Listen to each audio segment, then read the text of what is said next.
You know, have you ever wondered what our four-legged friends could teach us about things like leadership and legacy? Well, we're about to dive into that exact question with this really heartfelt modern fable, the story of Rumble Duck. This quote from Mark Twain just perfectly captures the spirit of Rumble Duck. It's a story that, it finds this really profound wisdom in the loyalty of an animal. And it kind of reminds us that, hey, the most important lessons, they don't always come from people. Okay, so our story kicks off with a shelter pup named Irie Baka, or Ire for short. One day, he gets chosen, he's adopted, and he's brought to this beautiful lake house. And he has absolutely no idea that he's just stepped into this huge legacy that he's about to inherit. Pretty soon, he meets this wise old muskrat named Muskie. And Muskie, he reveals the truth about this new home. See, Irie is actually the next in a long, long line of guardians, the chosen protectors of Haven Court Lake and all the creatures who call it home. But Irie isn't the first guardian, not by a long shot. To really get a handle on the challenge that's coming his way, we've got to look back at the lessons passed down from the legends who came before him. So Muskie tells him these incredible stories of his predecessors. First, there were the 3 wise golden retrievers, all named Taco, who first brought peace to the lake. Then, there was Chewbacca, the mighty border collie who befriended everyone. And finally, Lobaka, a brave pit bull who faced his biggest fears for the good of everyone. And it was from the great Chewbacca that the most important lesson of all came, a deep, unwavering belief that every single creature on that lake is equal, that every one of them deserves a chance, no exceptions.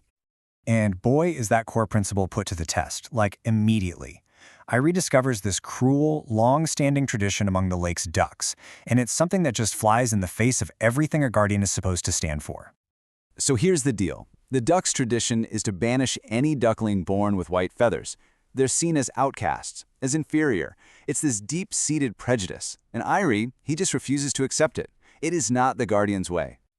Now, instead of just using brute force, Irie gets strategic. He makes this bold declaration. The banished white ducks, they're going to live with him now, at the lake house under his personal protection. It's so clever. He turns the ducks' own tradition of banishment right back on them to protect the innocent. And what's really amazing here is how Irie's action doesn't just, solve one problem. No, it sparks this profound change that just ripples across the entire lake community. It's a total game changer. There's this young duck named Rack, and in his gut, he just feels like the guardian has to have a good reason for what he did. So he's inspired. He starts questioning the old ways, and he bravely goes to Irie to understand.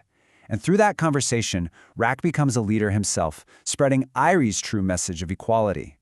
Rack's powerful argument, which is, the core lesson of all the guardians, it starts to shift the entire community's mindset. His words literally plant the seeds for a permanent positive change in their whole culture.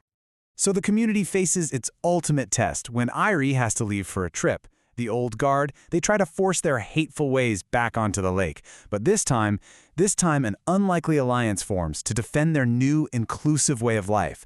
It just proves the lesson has truly, truly been learned. And in the end, get this, the conflict isn't resolved with fighting. It's resolved through compassion, through understanding. Rack reaches out to his opponents, appealing to their shared bonds, to family and friendship. It proves that love and respect have truly won the day. And this whole turn of events, it reveals the story's ultimate message. It's about the true nature of being a guardian. And let me tell you, it's about way more than just one dog. Irie shows us that being a guardian isn't about being the biggest or the strongest or even being a dog at all. It's about having the courage to stand for what's right. And maybe, most importantly, it's about inspiring that same greatness in other people or, other creatures. When Irie comes back and hears what happened, he doesn't take any credit. Not at all. Instead, he bows to the ducks, Rack and Finn. He recognizes that true leadership has passed to them. It shows that anyone of any species can carry the guardian's mantle. And this really gets to the heart of the story. A true legacy isn't what you accomplish yourself. It's what you inspire in those who come after you. It's about passing on the wisdom and the courage so that others can continue the work.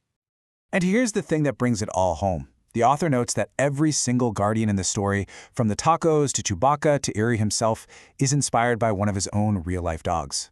It really leaves us with a final thought, doesn't it? What profound lessons about courage, about equality, about love have our own animal companions shared with us?